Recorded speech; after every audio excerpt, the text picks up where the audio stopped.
Hi guys, welcome back to our channel. তো আমরা এখন কোথায় এসেছি? সৃজনী। তো পুরো ভিডিওটা দেখতে থাকো তোমরা সবাই। সৃজনী শিল্প সদনে এটা আমার সেকেন্ড টাইম আসা। আর গেটে ঢোকার বাম সাইডে পড়বে টিকিট কাউন্টার, আর টিকিটের মূল্য মাত্র 30 টাকা করে। আর আমরা যেহেতু বিশ্বভারতী স্টুডেন্ট, তাই আমাদের জন্য মাত্র 10 টাকা, আর আই কার্ড দেখালে 20 টাকা ছাড় পাওয়া যায়। তো তারপর যথারীতি আমরা টিকিট পেয়ে গেলাম। তো এরপর আমরা যাচ্ছি হাঁটতে হাঁটতে, দেখতেই পাচ্ছ তোমরা সবাই। এই ব্লকে আমি তোমাদেরকে শেয়ার করব এই বোলপুর শান্তিনিকেতনে সৃজনী শিল্পগ্রাম বলে একটা নেচার পার্ক আছে, সেটাই আজ তোমাদেরকে শেয়ার করব, যতটা পারবো শেয়ার করব। তো এখানে তোমরা দেখতে পাচ্ছ কতগুলি বাঁশ সাজানো হয়েছে, আর খুব সুন্দর করে হাতের তৈরি ডিজাইন করা হয়েছে।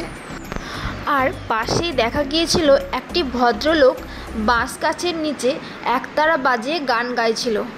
আর প্রকৃতিটা দেখতে এত সুন্দর লাগছিল যে মুখে বলে প্রকাশ করা যাবে না। তো তারপর আমরা এগিয়ে গেলাম একটু একটু করে। তো দেখলাম যে এখানে কত সুন্দর করে পুতুলের ডিজাইন করা, খুব সুন্দর একটা পালকি দেখা যাচ্ছে এখানে, যেটি ওয়েস্ট বেঙ্গলে খুবই প্রচলিত। তো এখানে দেখা যাচ্ছে যে প্রতিটা স্টেট অনুযায়ী কি স্পেশালত্ব রয়েছে সেগুলি এখানে বেশি তুলে ধরা হয়েছে, এবং এইভাবে প্রত্যেকটা ঘরগুলি বানানো হয়েছে। এখানে রয়েছে তাদের জীবন ধারণ, লাইফস্টাইল, সেগুলি এখানের মধ্যে তুলে ধরা হয়েছে। তো দেখতে থাকো আমার ফুল ব্লগটা। যারা এখনও আমার চ্যানেলটি সাবস্ক্রাইব করোনি, প্লিজ তাড়াতাড়ি সাবস্ক্রাইব করে নাও, আর পাশে থাকা বেল আইকনটি প্রেস করতে ভুলো না, কারণ আমি কোনো ভিডিও ছাড়লে সবার প্রথম নোটিফিকেশন তোমার কাছে গিয়ে পৌঁছাবে। তো এবার আমরা চলে গেলাম মণিপুরের ঘরে। রুমে প্রথমে ঢুকে দেখলাম একটি খুব সুন্দর চিত্র অঙ্কন করা রয়েছে, আর এইরকমই ড্রেস পরেই ওদের বিয়ে হয়, আর আমি দেখেওছি এইরকম। তারপর চলে গেলাম ত্রিপুরার রুমে। তো দেখতেই থাকো বন্ধুরা ত্রিপুরার রুমে কি রয়েছে। এবার যেই রুমে প্রবেশ করলাম সেই রুমটির নাম হলো আনন্দবান নিকোবর দ্বীপপুঞ্জ, পুরোটাই কাঠের তৈরি করা। তারপর চলে এলাম একটু গান শুনতে।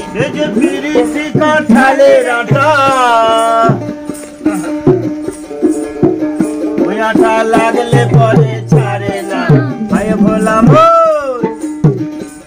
মনে লাগলে পরে ছাড়ে না।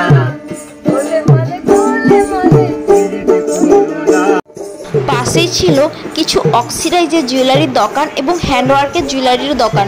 তো চলে গেলাম আমি ওই দোকানটাতে, গিয়ে জিজ্ঞাসা করলাম যেগুলো আমার পছন্দ হলো, কোনটার কেমন দাম, কোনটা বেশি কোনটা কম, এগুলো আমি জিজ্ঞাসা করলাম। তো আমার একটা কানের পছন্দ হলো, আমি নিয়েও নিলাম। আর পাশেই ছিল ভ্যারাইটি স্টাইলে ব্যাগের হিউজ কালেকশন, সঙ্গে আরও ছিল পাঞ্জাবির কালেকশন, সুন্দর সুন্দর হোলিতে পরার জন্য, বিভিন্ন ওকেশনে পরার জন্য।